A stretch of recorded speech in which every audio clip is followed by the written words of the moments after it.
I made a module which is able to roughly detect what kind of biome you're in. So I am in a snow biome currently, and you can see it says that under my feet. And if I go back here, there's a water body underneath me. So now I am in an oak forest. See, it's not entirely reliable, and I'll talk about that at the end of the video anyway. Extreme hills, it keeps clicking over to extreme hills here. So it is correct that if I go to F3 here, you can see that I am indeed in an extreme hills biome. The text is gone now. I'll have to look into that. Okay, so if I move over here, we can see that we are in an oak forest, so it's able to detect that, and as you can see here, we are in a forest.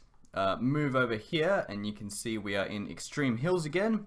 And then if I go over here, I'm above a water body, dark oak forest. It's really hard to tell the difference between oceans and rivers, but then again, I'll talk about that later as well. And then finally, it should be able to detect that I am, yes, in the Plains biome. So that works there. So I'll talk very quickly about how this machine actually works, what the uses are. It's mainly for custom mobs and custom structures and those kinds of things.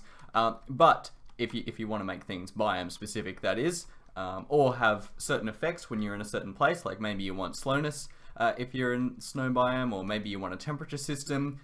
It works like that. So it looks big and scary, but I've got 2 gold blocks which have to be in here, and then each wool color is detecting a different biome. So this is detecting snow, this is detecting forest, this is detecting spruce forest, this is detecting the frozen water bodies, this is detecting the water, dark oak, the plains, and finally the extreme hills. And I've got emeralds here because that's what I'm actually using to detect if the extreme hills are there. So very quickly, I'll just go over how this works.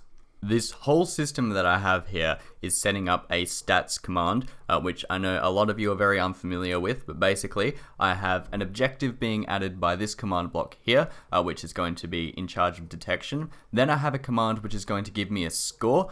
Now this is because it just won't work if you don't do this. Unfortunately, there's no way around it. It has to be there. I wish that wasn't required, but anyway. And then the next command block is actually saying, okay, get the nearest player, and every time they're successful at something, increment their biomeCheck score. That's what this command is saying, and that will allow the rest of the system to work fine. In order to detect just one biome, you only need 3 command blocks. This first command is going to run a fill command, and it's going to be looking for snow between a couple of layers. Now, the reason why we're looking for snow is because we're trying to detect for a snow biome. Now, I'm going to replace it with pink wool. You can use end portal frames or other unused blocks so this doesn't interfere with actual pink wool in the world, but that's up to you. Now, the next command block here, we don't want pink wool in the world, so we're just going to replace it back to what it was before, and you won't notice anything. Then the next command block is why we have the stats command in the first place. If the player successfully ran those 2 commands, the biome detect score will turn to 1.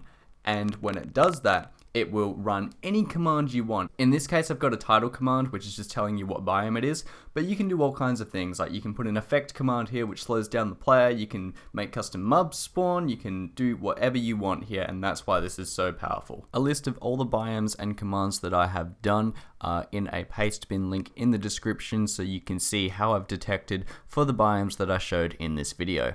Before I close the video, I have 2 suggestions for the Minecraft developers, a /biome command and a /test for biome command.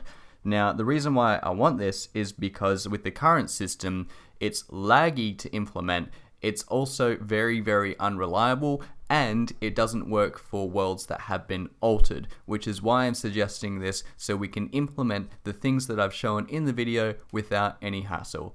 Thanks everyone for watching. I will see you all in the next one. Take care.